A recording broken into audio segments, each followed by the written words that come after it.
During this talk, I'm going to introduce a framework for automatically detect semantic shift in a large corpora using a particular method called temporal random indexing. In the second part of the presentation, I will show some results obtained during my visiting here at the Turing Institute. Before start with the presentation, few words about my research topics. As Barbara said, my research topics are natural language processing and distributional semantics. And the main idea behind my research is to apply semantic analysis of language to two fields, information retrieval and information filtering. So the main motivation behind this work is that words change their meaning over time. For example, when Doc come back from the future and say Marty, in 2015 people will surf on the web. Probably Marty is not able to understand the correct meaning of the word surf because the word surf changed their meaning over time. Because with the of the internet and the browser, the verb surf changed their meaning. So using this approach that we explain in the next slide, we want to detect how and when a word changes its meaning. The study of language that takes into account the time is called diachronic linguistic or historical linguistic.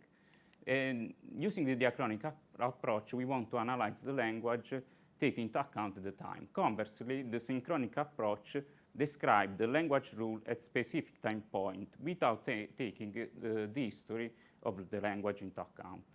So in this approach, we want to use a diachronic technique to analyze the language. The diachronic linguistic is important because using diachronic analysis of language, we can observe the change in a particular language, we can reconstruct the prehistory of the languages, and then we are able to study how and why the language changes over time, and we can study the history of speech community. And finally, we can study the etymology of word in order to understand the origin and the word meaning of this word. We need a method to represent semantics because we are working with word meaning. There are several approaches to represent semantics. In this work, we use a particular approach that is a bottom-up approach based on distributional semantics model. In all presentation and paper about distributional semantics model are always reported two quotations. The first one is you shall know a word by the company it keeps in order to underline the importance of the context of a word, and another relevant quotation by Wittgenstein is the meaning of a word is its uses in the language. But the most important work in this field was done by Zelli-Gerris that he wrote two important books. The first one is Distributional Structure, and the second one is Mathematical Structures of Language.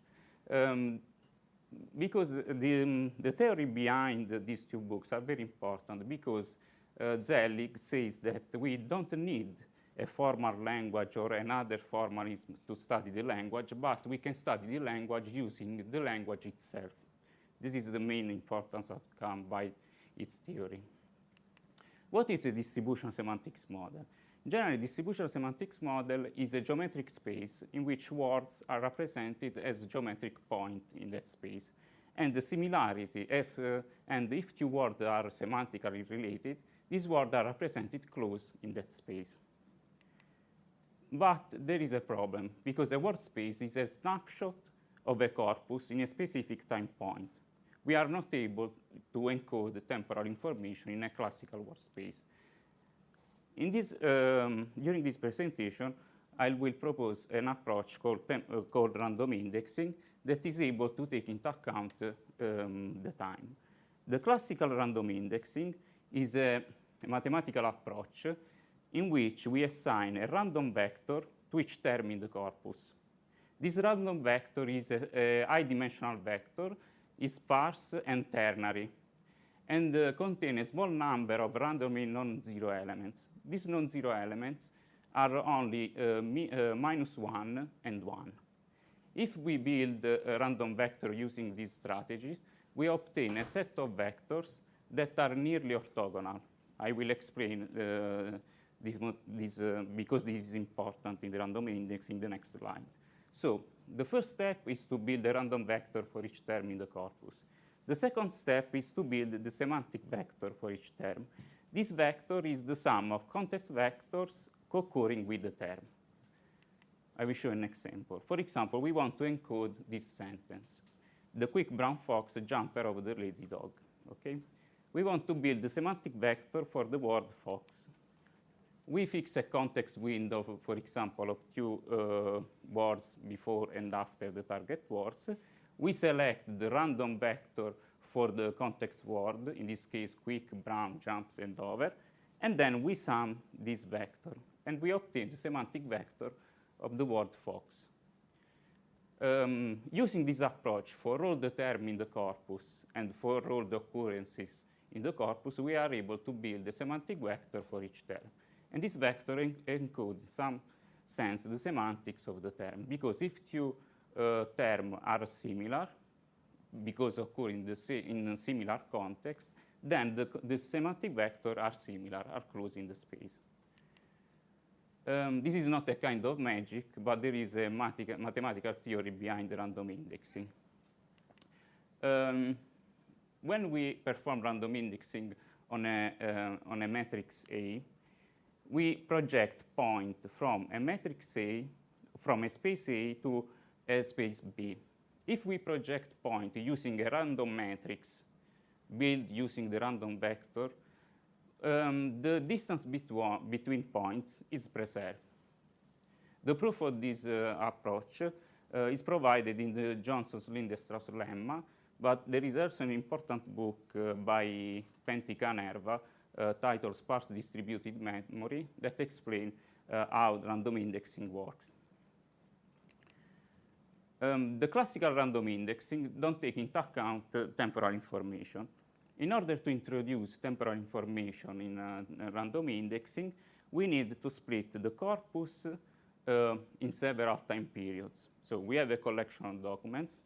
We know when a document, we have the published year of each document, and we are able to split the corpus in several time periods.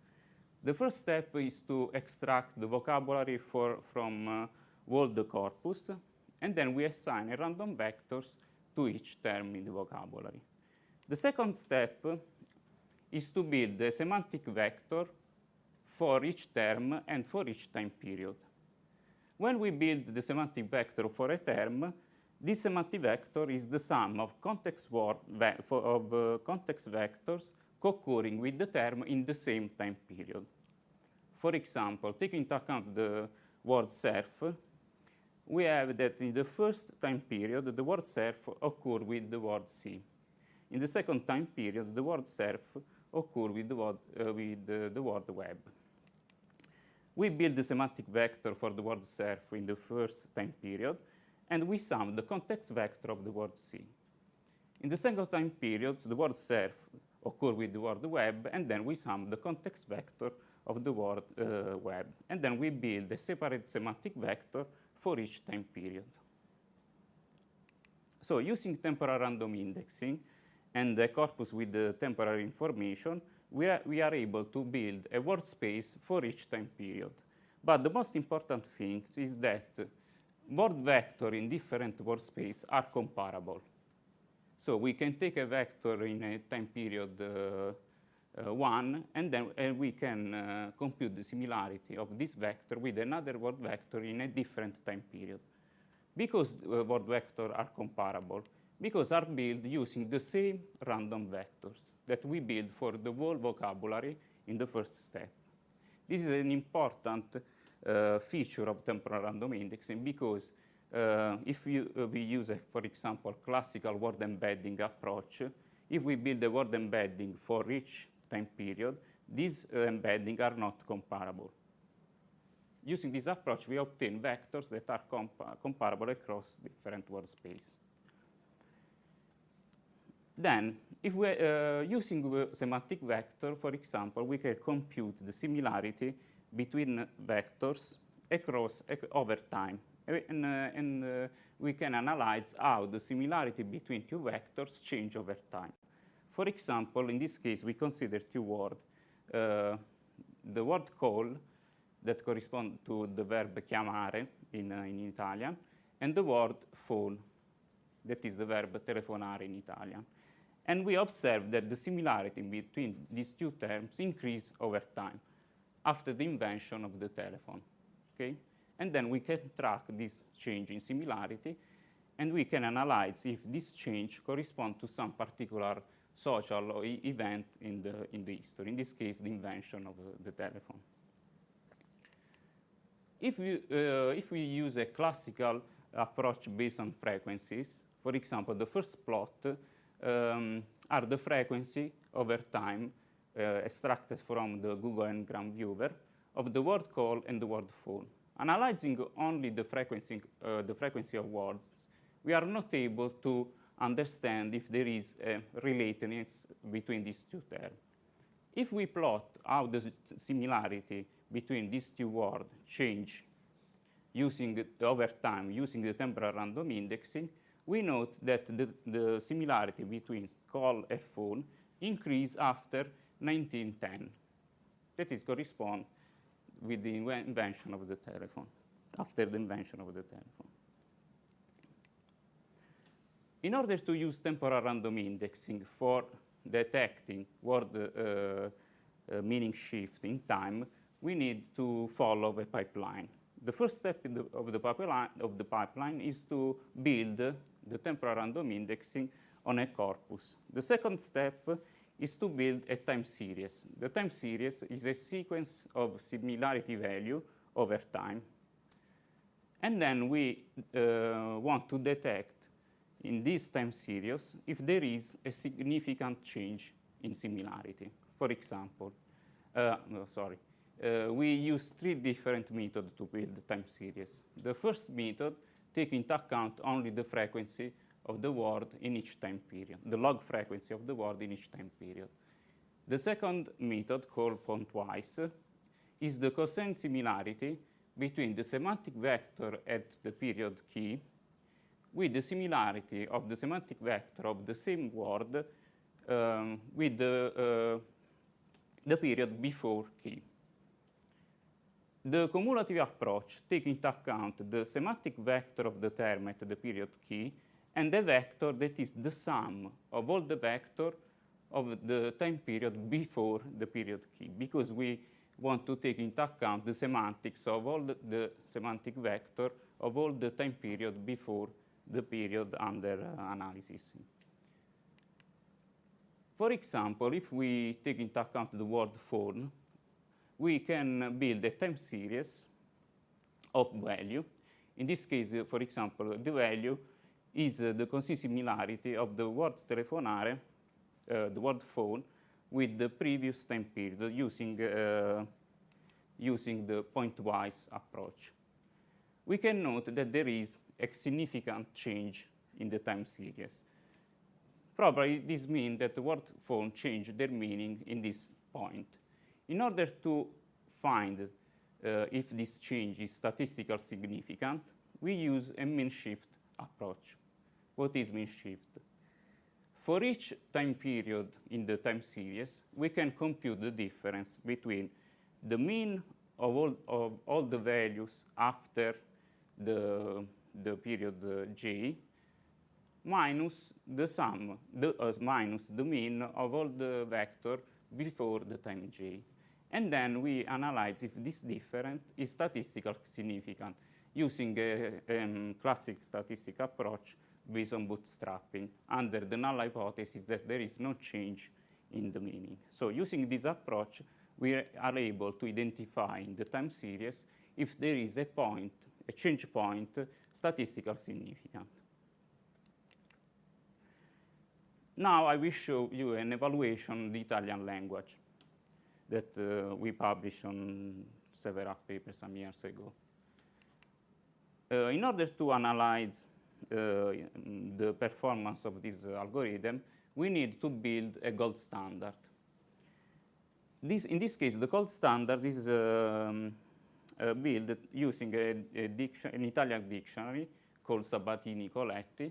This dictionary contains, for each meaning, the year when this meaning was observed for the first time. So we can use this information as gold standard in order to evaluate our approach. We build several time series using temporal random indexing with point and cumulative approach, and we use a baseline based on frequency, on word frequency. As shown in this table, the temporal random indexing with pointwise strategy is able to beat the baseline. So the method based on random indexing is able to identify the correct change point with respect to the information in the dictionary. Then we perform some case study on social media. In particular, we use an Italian dataset of tweets, about 500 million of tweets, from February 2012 and September 2015. And then we perform a shallow sentiment analysis, simple comparing how the similarity between the hashtag Grillo, that refers to Beppe Grillo, that is the leader, or was the leader of the five-star movement, with respect to emoticon, the happy face and sad face. We can use this graph as an indication of the sentiment with respect to this hashtag. We perform the same evaluation on the hashtag Renzi. But the most important case study is to analyze how the similarity between two hashtags change over time, and then verify if a change in this time series corresponds to a particular political or social event. For example, in this case, we plot the similarity between Raggi and Roma. Raggi is the hashtag used by Virginia Raggi, that is a member of the five-star movement, and the similarity in red between five-star movement and Raggi. We note that the similarity between this hashtag increased during the local election of Rome, because Virginia Raggi was a candidate for the major position during the Roma election. In this case, the election was won by Marino, that is the candidate of the Democratic Party. But after 1 year and a half, there was a crisis of the Marino government, and then the similarity between Raggi and Roma and Raggi and five-star movement increased because Virginia Raggi was a candidate of major for the next election. So we use this approach on social media in order to analyze if the change in meaning between hashtag correspond to some particular event in the political event or social event. In the second part of the presentation, I will show you the work that I have done during my visiting here at Alan Turing. This is a joint work with Barbara. The idea is to use temporal random indexing on a large corpora of document. In this case, we use the UK Internet Web Archive. What is the UK Web Archive? It's a collection of resources downloaded from the internet.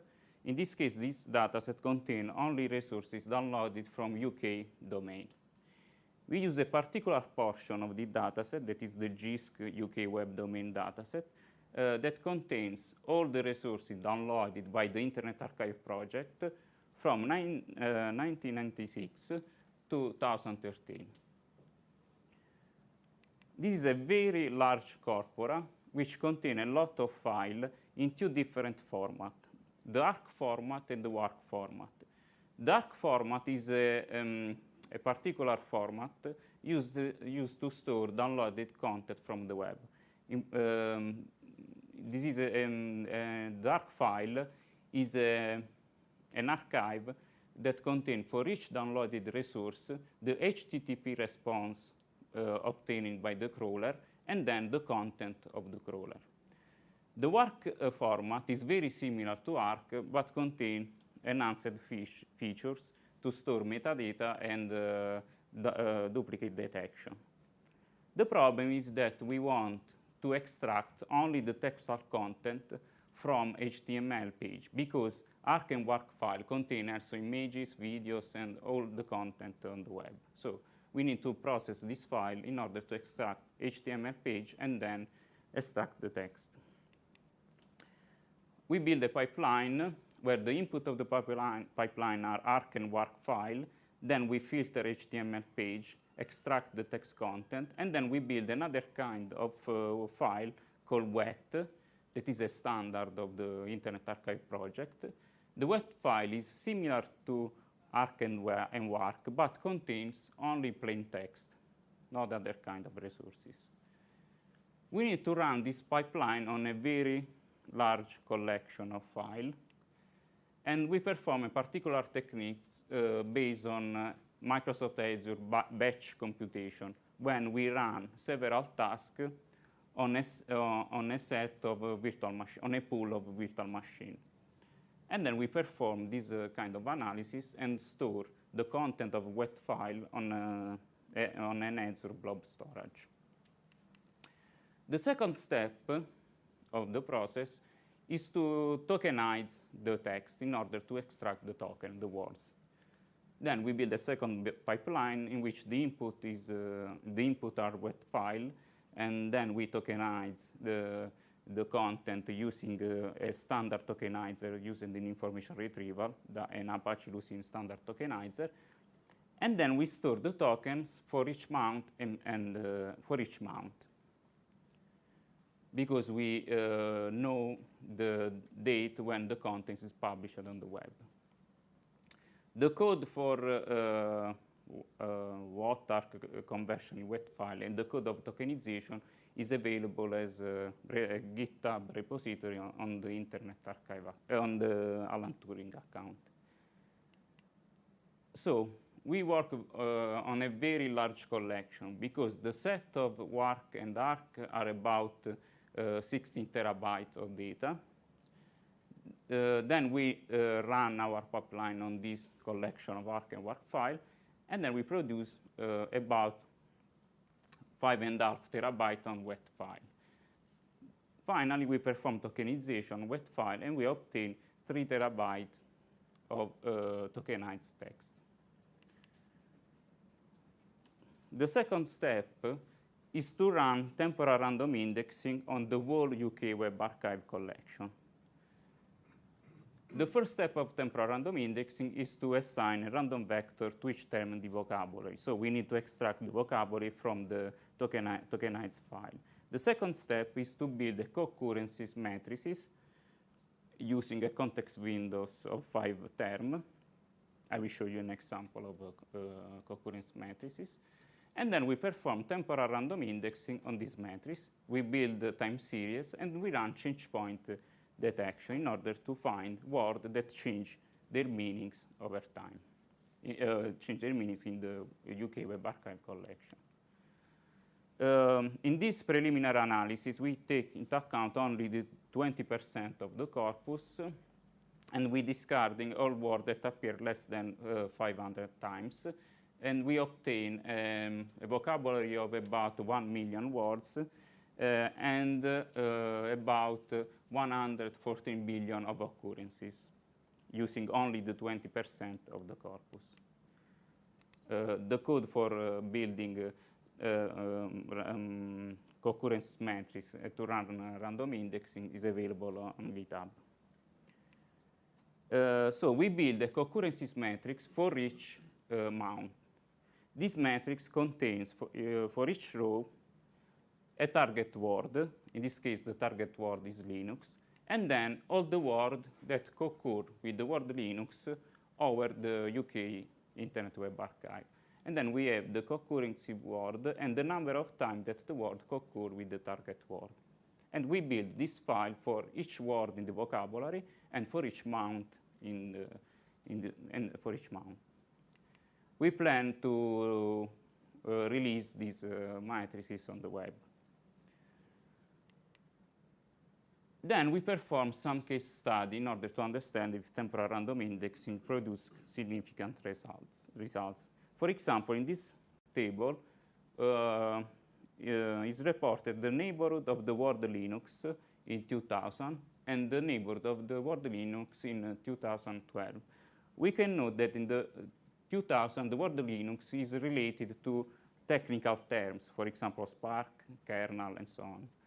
In the 2012, we note in the neighborhood some word related to operating system, for example, Microsoft and Windows. So we can say that over time, Linux is recognized as an operating system. So in some sense, the meaning of the word Linux changed. In this graph, we plot the semantic relatedness between the word Linux and the word OS, operating system, the word Linux and the word Windows. And we can note that the semantic relatedness between these terms increase over time.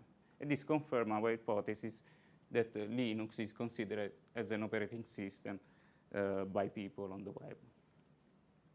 But the most significant one of the most significant findings in our analysis is the change meaning of the word tweet. In this graph, we plot the similarity between bird and tweet in gray, and the similarity between message and tweet and post and tweet. We can note that the similarity between message and tweet and post and tweet increased after 2007, because Twitter was created in 2006. So we can note that the word tweet changed its meaning. But in order to evaluate our approach, we need a gold standard for the English, and we need an historical dictionary. Our idea, because we are working on this, our idea is to use the Oxford English Dictionary, because it's an historical dictionary and contains information about how new meaning are introduced in the dictionary. So we want to build the gold standard using this information. And then we want to compare the output of temporal random indexing on the UK Web Archive with the gold standard extracted from the dictionary. We want to use two kinds of metrics. The first metric is precision, so we want to measure how many change points are correctly identified by temporal random indexing. The second one is recall, because we want to measure if temporal random indexing is able to identify all the words containing the gold standard, that change meaning in the gold standard. But there are some issues, because temporal random indexing could identify correct change points that are not reported in the dictionary, because there are some slang words, particularly on the web and social media, that change their meaning, but probably are not reported in the Oxford Dictionary. And we are thinking to use the Urban Dictionary for this. So finally, during my visiting, I produced the wet file for the whole JISC UK Web Archive. We tokenize all the content of this collection of documents, about 3 terabytes of content, and then we build concurrency metrics for the 20% of the corpus, and we build WordSpace for each month and for each year using temporal random indexing. Then, using mean shift approach, we build time series, and we perform change point detection. And so we have a list of time series using both cumulative and pointwise approach. And we run change point detection using different p-values. So, in conclusion, during my visiting, I built a WordSpace taking into account temporal information using temporal random indexing. And temporal random indexing is able to scale up on a large collection of tokens. And then we build concurrency metrics that can be reused by other research in order to build word spacing using different approach, for example, word embedding or the other approaches. And as a future work, we want to build matrices for all the corpus, because now we work only on the 20% of the corpus. We want to finalize the construction of gold standard in order to perform an evaluation of the dataset. And then we want to compare our approach with other approaches based on word embedding alignment. Thank you.